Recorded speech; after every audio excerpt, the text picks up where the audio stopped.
This week on Wardens, a look at Michigan conservation officers, some of the things they do beyond enforcing fish and game laws, what it takes to become one, and one way that the state honors those who have died in the line of duty.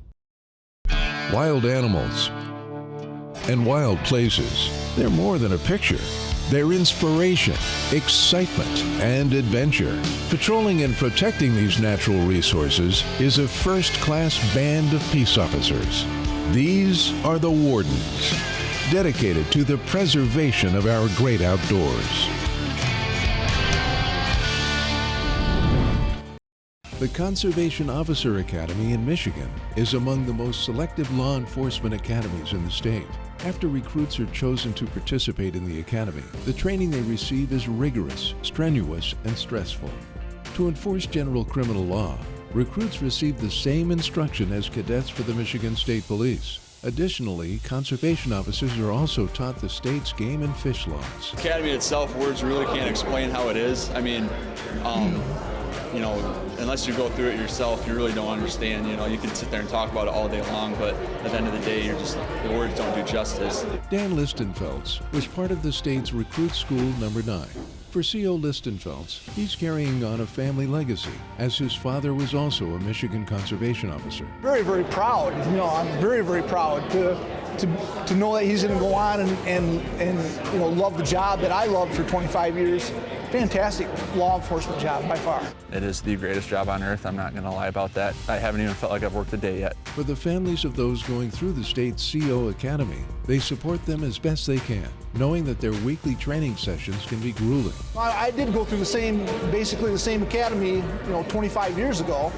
So when Dan would come home on the weekends, I'd have a chance to talk to him to make sure that he was, hey, you know what, we're going to keep him set, keep him going. I know what you're going through. A lot of words of encouragement, a lot of enthusiasm to get him through this. Approximately 3.5 years after he graduated from Recruit School number 9, Officer Dan Listenfelds is on patrol in the state's District 3.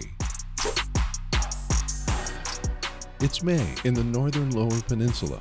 After starting his day by monitoring the Black River during the sturgeon spawning season, Officer Listenfelds observes an issue with an off-road vehicle. You can't have two people on here. We're just going up and down the road. I know you can't have two people on here. How old are you? 19. All right, you got your driver's license on you? Yeah. All right, Why? Can I see it? I mean, yeah, but why do you want it? That's what I'm asking. Well, if I want to write you a ticket, I can write you a ticket. Okay, if I want to give you a warning, I can give you a warning. Okay, so you're going to give me your ID. All right. Okay, what's with the attitude? Never had a problem with you guys. You guys have always been nice, except you. I'm literally just telling you why I'm stopping you, okay? I'm just trying to talk to you. For each group of graduates from the state's Conservation Officer Academy, one graduate is selected to speak at graduation for the entire class. We had a class quote posted on the wall of our classroom at the beginning of each week. Last week, our quote was this: "Fear has two meanings, forget everything and run, or face everything and rise." Fear. Now that's something we felt several times throughout this academy. Night one, we're all standing out there in the hallway, shaking in our boots, fearing what was to come. Congratulations, fellow recruits. Stay safe. Thank you.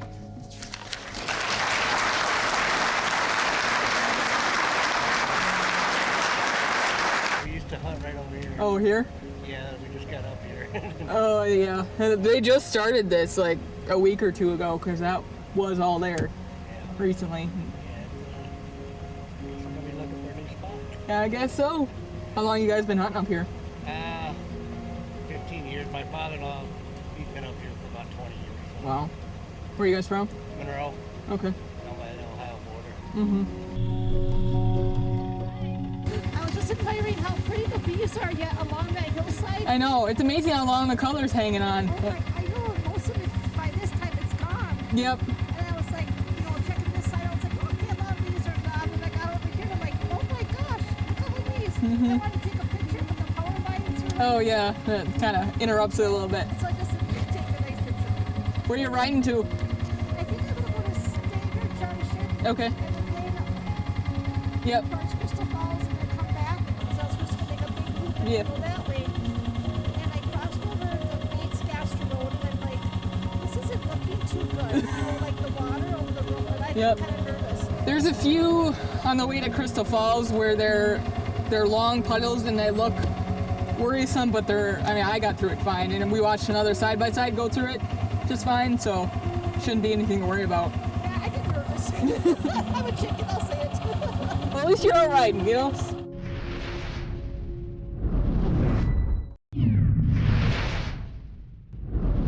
Michigan Conservation Officer Dan Listenfeldt has encountered an off-road vehicle that has 2 riders on a vehicle that was built for only 1. Come here for a second. Back here. All right. Okay. I don't understand why you have attitude, okay? I was nothing but polite. I was explaining the reason why I was stopping you, okay? I don't know, is this your girlfriend? Yeah. Okay, I don't know if you're trying to be hard in front of her or what, but it's not a good thing to do, okay? Okay. Do you have concerns before I explain something to you? Is there something you want to say? Because now is your chance to say something. Okay. All right. Here's your ID back. Everybody take it for riding double. Okay. Give you a warning for failing to ride on the shoulder of the road. You guys are coming down here. Down there, you're going right down the middle of the road. All right. Okay. Okay. Okay. Here you got 10 days to contact Sheboygan County Court by this phone number right here. You know where to go. Yeah. This is your copy. Okay. All right. Sounds good. All right. Any Have a good questions? one. Or go straight back home. In this case, for having a second rider on his ORV when only 1 is allowed, this man paid a court-ordered fine of $175. C.O. Listenfeldt was a member of the state's recruit school number 9. 2 other graduates of this class were officers Todd Simbera and Cole Van Hoesten. In the state's District 2, C.O. Simbera and Van Hoesten are on patrol in mid-September. As is often the case, they're on the lookout for a variety of outdoor activity. Although they are paying close attention to see if there are bear hunters in the area, they have encountered a solo fisherman. Any luck? Yeah, got one yesterday. Okay. How big? 10 and a half. 10 and a half? Okay. Awesome. An eater anyways. You have your license on Yes, you? yeah. Yeah, take a quick peek at that. How long you been out? Well, what time is it? Offhand. About 3:30. About an hour and a half. Okay. But yeah, it's typically pretty good fishing through here though. Yeah, that's what the one guy said at the resort there. Okay. Well, we won't keep you. No, I was just gonna work my way out, probably go check on the Tiger score and There you go. head on back. Okay. Well, good luck and enjoy the day. Yeah, it's turning out to be pretty nice. Beautiful. Have a good one. Yep. Later in the day, officers Van Hoesten and Simbera notice some men who are utilizing an off-road vehicle. What are we doing? Hello. Do you guys get the calls when 911? Yeah, when the cows get out? Yeah. Yeah. I've been all night, so I'm not in a real good mood. Yeah. What's your all day? night watching cattle. Opening day of bear season, so we're out checking bear hunters and stuff, but obviously we do, ORV, snowmobile, marine, all that kind of stuff, so we do all the recreational stuff as well. Sure. So just hang tight for me. Just gonna do some radio traffic real quick and I'll be right back with you, okay? Okay. Dave's opening day of bear? Yesterday was. Yesterday. You're all set. Okay. Make sure you put, when you're crossing 117 though, make sure you throw some helmets on, all right? Yeah. So. Yeah, will. You know what I tell the guys, if you're driving over 18 miles an hour, you gotta have a helmet. When you're crossing 117, you know what I mean? Just throw a helmet on for us and, Sure. all right? Okay. We'd hate to Alright. see something happen, so. I understand. Yeah, I gotcha. You guys have a good one, all right? You too. Yep. See. 3 other graduates of recruit school number 9 were officers Tim Barboza, Anna Cullen, and Jackie Miskovich. In the state's District 4, they're working a late summer water party in mid-September.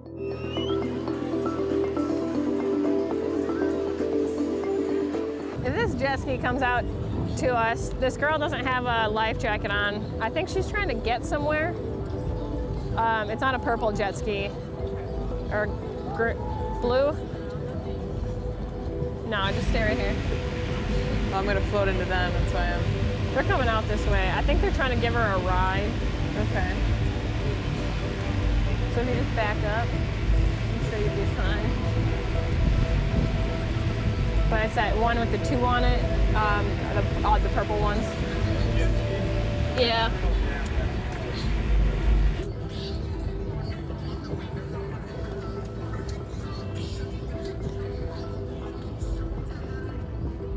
She handed her floaty off to this black pontoon that she was floating with.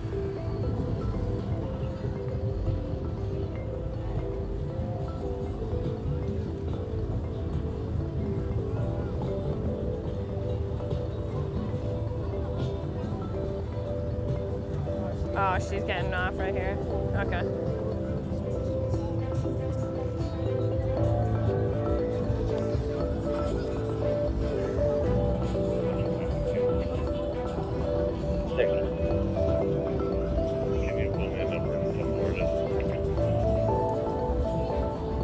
No nav lights, sir. You want me to stop him? Hi guys. Reason we're stopping you is you guys don't have your nav lights on in the front. They're not working. Nope. Nope. Must be burned out, I'm sorry. I just bought the boat like a month ago, so. Okay. We're heading to shore. Where'd you launch from? What's that? Where'd I've you never launch been out from? this late. What's that? We're out of Oxbow. Okay. So, Life jackets real quick. oh yeah, we got life jackets. Okay, couple of them. 2 wearables, 1 throwable, please. What's that? 2 wearables, 1 throwable. Oh yeah, we got throwables, wearables. Okay. We got the Hold 'em up. CO2 ones. Can you hold them up so I can see them?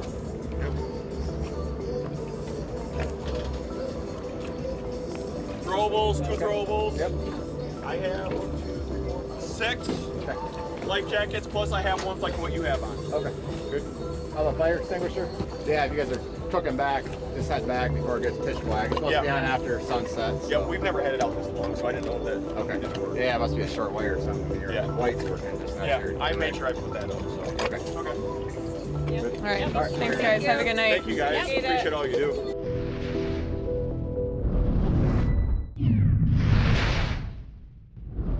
We don't have a routine day. You don't know what you're going to do when you leave the house.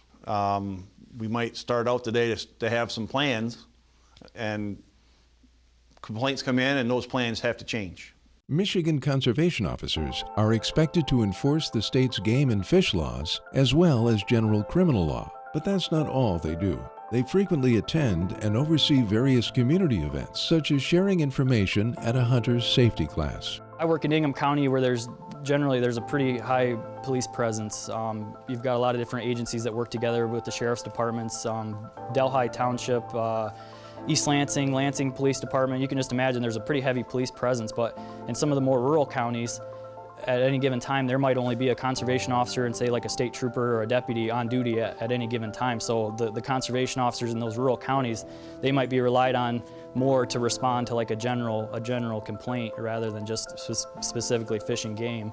And I know conservation officers have been involved with numerous life-saving efforts, with hunting-related accidents, for example. COs also attend celebrations to commemorate different organizations working together to restore a species that had a declining population count. People out watching what other people are doing and then reporting that to our Report All Poaching hotline is a very important piece that helps us protect the natural resources. Michigan conservation officers are one of the agencies that help to patrol Belle Isle, a state park in Detroit. We share responsibilities with the state police to enforce the laws and park regulations on the park.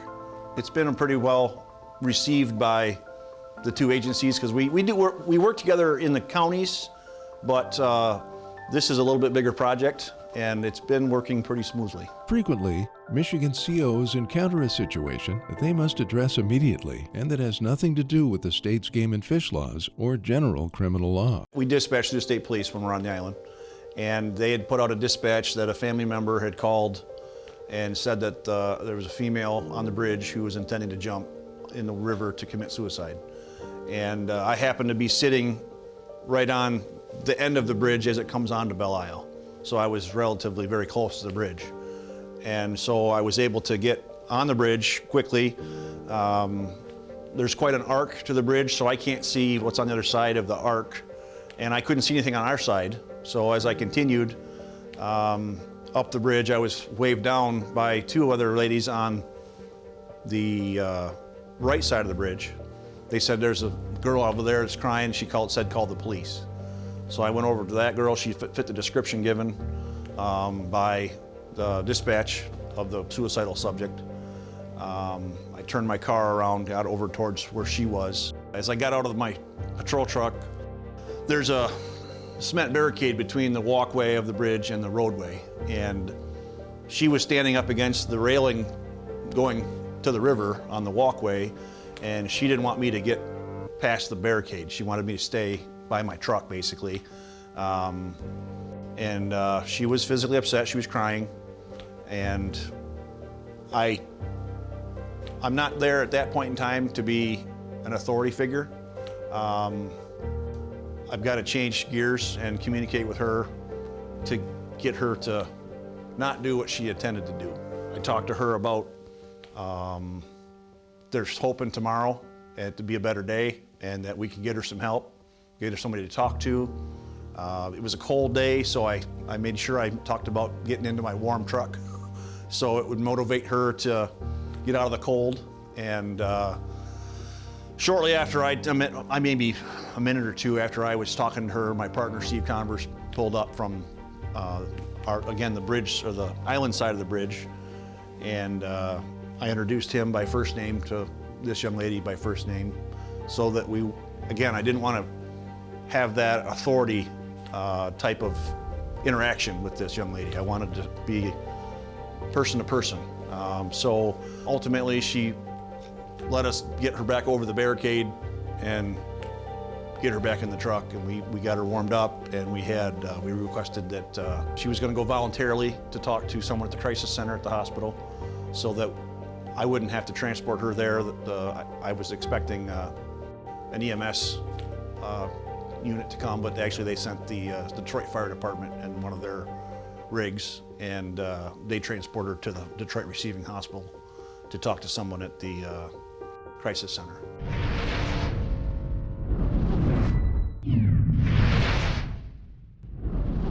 Michigan conservation officers put their lives at risk every day while serving the people of the state and protecting the state's natural resources.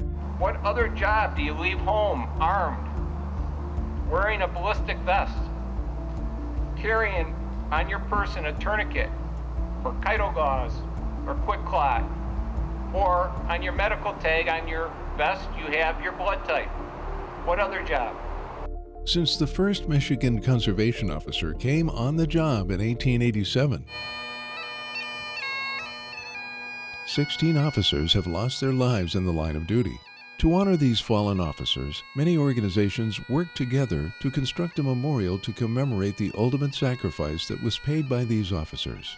Michigan CO Tim Roshacki is the former president of the Michigan Conservation Officer Association and was instrumental in getting the idea for the memorial off the ground. The Ram Center's been here since 1939, 1941 was when it was under construction. And ever since then, conservation officers have trained here. And it's kind of been an unofficial home.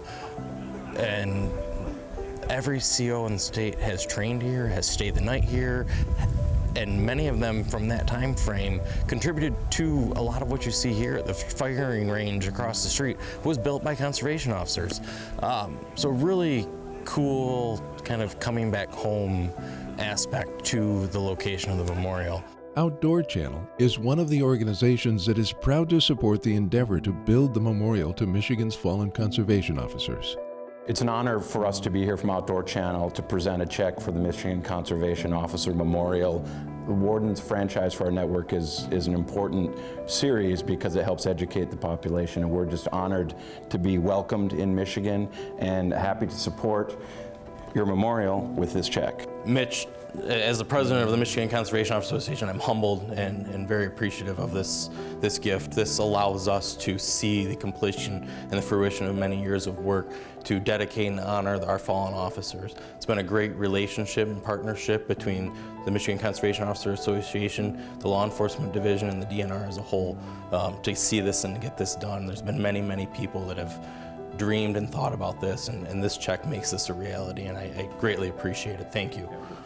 Our pleasure. For the family members of fallen Michigan conservation officers, they're very grateful for this tribute to their loved ones. They're so appreciative of it, and that is so rewarding. We did this not only for the officers whose names are etched in granite, but for their families that suffered and lived through that, and have remembrance of their fallen family member. We had one widow of one of our officers here today, and to be able to speak with her and share a rose with her at the beginning of the ceremony was very humbling, and I was happy to be able to be a part of that. There's a lot of emotion that goes with this, but there's a lot of beauty. here as well. So many people, especially in today's world, they get a call of tragedy. For 16 families, tragedy struck home, and which is why we're here honoring them today. I hope we can keep it at 16 for a very, very long time.